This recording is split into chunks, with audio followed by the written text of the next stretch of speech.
Hi mga katoks! I'm Shani! Hi guys! I'm Marisha.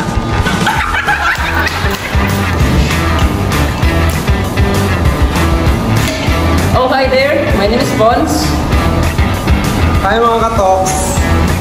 I'm Rami. Hi mga katoks! I'm Matoy.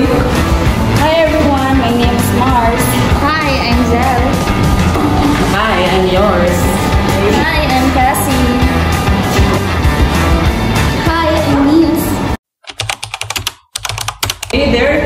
And welcome to the Events Management Variety Show, the podcast where we dive into the habits, mindsets, and stories behind excellence and lasting success. Once again, my name is Pons. My name is yours, and now we are sitting with inspiring guests, breaking down powerful ideas, and you can actually use to level up your life, both professionally and personally. Yes, that's right. Once again, good morning, everyone. Maayong buntag, so now let us welcome our guest that will give us insights and powerful ideas.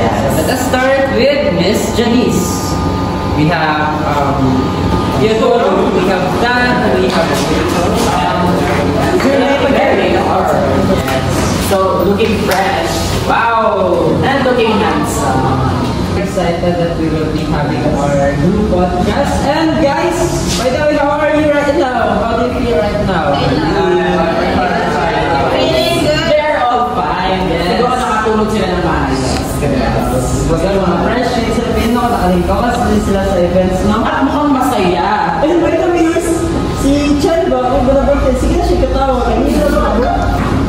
Parang sila sila boarding house. Kasi Ay, yung gusto itong nawong. Sige siya katawa. is there something wrong? Something wrong with that. Alright, now you're still laughing, but mamaya we have questions for them, right? Yes, we have a lot of questions. Yes. And by the way, what are you going to ask, or what is our topic for today? So our podcast is about the events management or the writing show, and they will give insights and ideas about their performances and as well as their preparation. Yes, that's right. So, Are you ready?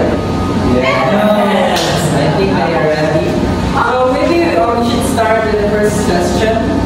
Let's begin with the first question. Okay, I think And I think Mr. Tan can answer this question.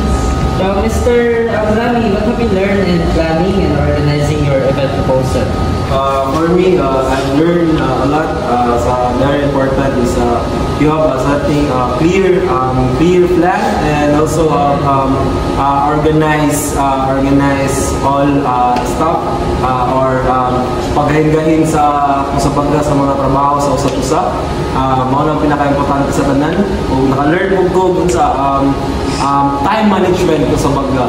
Dili na to kailangan o pinaka-importante sa tanan is natay time sa unsa dapat paggahin-gahin sa trabaho para natay clear na goal or set up sa tuwang event. Wow, that's right, Mr. Tan. I think yours, he answered it well. Yes. And I believe in this question, one of the most important thing is time management and also organizing. Setting clear goal. Yes, organizing the event and planning it thoroughly. And how about you, Janice? The same question as with Mr. Tan. So, kung saan mo mga natunan about sa planning and sa pag-organize sa event na inyong i-create last week? So, I've learned on that sa planning and organizing. Importante dyan ang teamwork and communication. And also, minsan, yung ganang tarong ng coordination kay para ma-make sure na successful ang event sa event. Yes. Wow! The coordination. Yes. And na-mention sa ni Mr. Rami ganina na dapat na designation of task kaya para dito na-confuse kailangan mga kauban.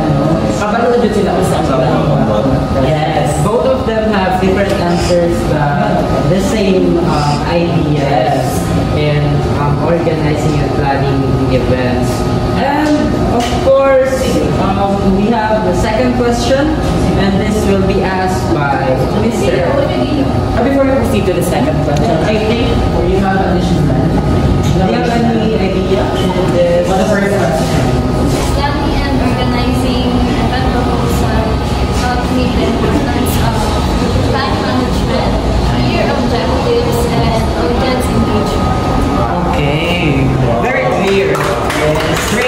She answered very well. She's like a beauty queen. Do you have any experience in beauty pageant? Kaya halata ko good kayo no. The way she answered the question. Yes, I sure. Yes. And of course, we have another question. So, dili lang ito mag-end ito ang podcast, but we have a lot of questions that we prepared for you guys. So, second question, yours. How did you conceptualize your event proposal? Who can answer? Okay, Mr. Rami. For me, number one is the market, the audience, and the guests of the community. What's number one inspiration of the depend on the place, also the place. So, Wow. Do you think his answer is right? Do you have any additional or any other ideas for this question? Do you want to share something? How about you, Zel? For me, it's very important to, for even small details, kailangan dyan accurate ang contact details, signage, since our client is saligan dito niya sa ihang big money, no? So, dapat kabalo sila ma-accurate and legit yung imuhang company. And especially to avoid po siya of poor guest experience, mga confusions, delays, so yes, mga ako idea for that. For the concept, ang conceptualization na is inspiration. inspiration. Masaya sila yung nag-ikon, paghugutan, ganun Yes. no? Ang ilang concept is dapat dili jud wala yung poor nga ka ng kuan ba, feedback from the audience. Nakay ka ng na siya tawag ka ng Nasa inspiration, kumbaga, na siya ginahugutan. Since usually karon is makita nila if accurate to legit yung company kaya mag-base din sila sa feedback. Yes. What was again the title of the event or the variety show? Eat and Showtime. So the eat is derived from the Eat Bulaga. Obviously, it is from the variety show or the noontime show, Eat Bulaga and Showtime. Wow. What an idea. Very The best concept we ever had.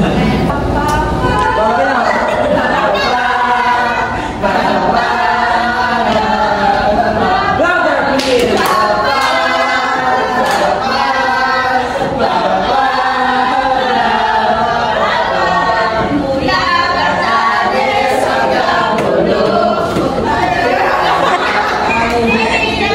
We have steps.